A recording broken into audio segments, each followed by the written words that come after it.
Simon Lucky, 88, runs either in the Caulfield Cup or the 2,000 metre David Jones Cup on Saturday. How's he coming along? Oh, look, he was probably a fraction disappointing last Saturday. But Matthew sort of always had this week in mind, and he might have gone there a touch pretty.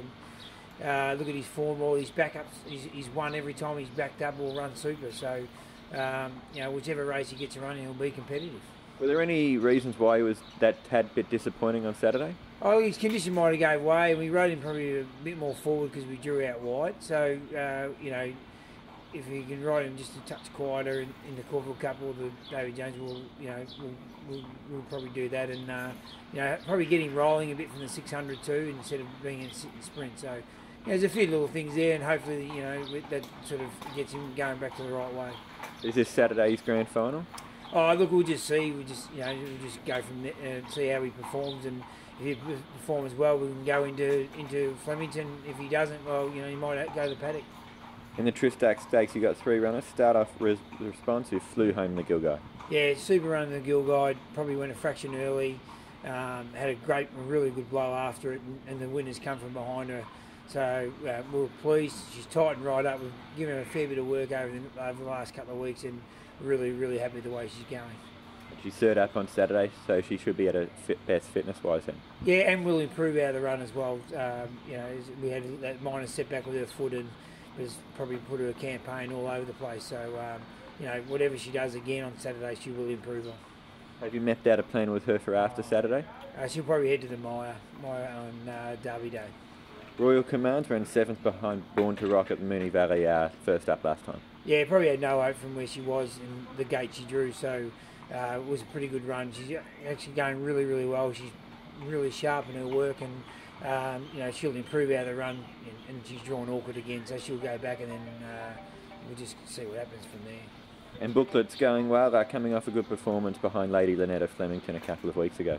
Oh, terrific run that day. She flew home. The sectionals were the best in the race from the 600 onwards, and going really, really well. Likes Caulfield. I hope there's a little bit of sting out of the track. She does jar up a bit, so we're just hoping that there's a little bit of rain around, or the track's got a little bit of cushion on, but going extra well, and she'll head into the Mire as well if she performs up to it tomorrow.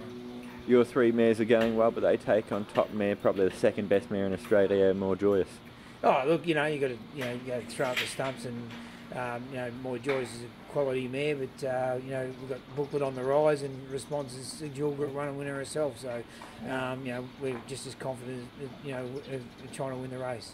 Who's the best of the 3 of them? Response? Oh, look, Response on class, but Booklet's form, this preparation's been outstanding. So, you can't take away class, but Booklet's on the rise. Looking at your other runners for Saturday, Secret Liaison runs in the first. Yeah, terrific run the other day. It sailed off a hot speed. They ran 1:10.3 up from 12:13, which is nearly unheard of, and super run, and really, really pleased. She showed us all that last preparation, which is a fraction frustrating, but this preparation, she looks like she's going to start to put it together. In the Betfair Stakes, we've got 2 runners, Amathon and Utah Saints, both who are performing well.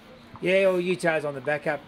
He likes Caulfield, and he probably badly weighted last week, and maybe Christian just let him slide a touch, but he's backed up well in the past, and I think he'll be pretty competitive. And Amathon? Going well. He won really well first up, and we've sort of kept him nice and fresh, and which is the best way to have him. And it's a pretty handy race, but we'll get a guy where he's at, and if he can perform up to that, we'll head to the Emirates. Just with Utah Saints, is a 1 week backup an issue, do you think, or will it hand out okay? No, he's a tough horse. He just comes home and licks the bin. He's a pretty tradesman-like horse, and he's a tough horse, and I think he'll be pretty competitive. What's he headed for after this weekend? Well, if he can relax in the run tomorrow, we're hoping to get the Emirates, but at the moment he's still pulling hard in his races, so that's the reason for the backup, trying to get him to come back underneath us a little bit, and if he performs up to that, we'll head to the Emirates. If he doesn't, well, we have to bring him back to keep him at the 1400 until he learns to relax.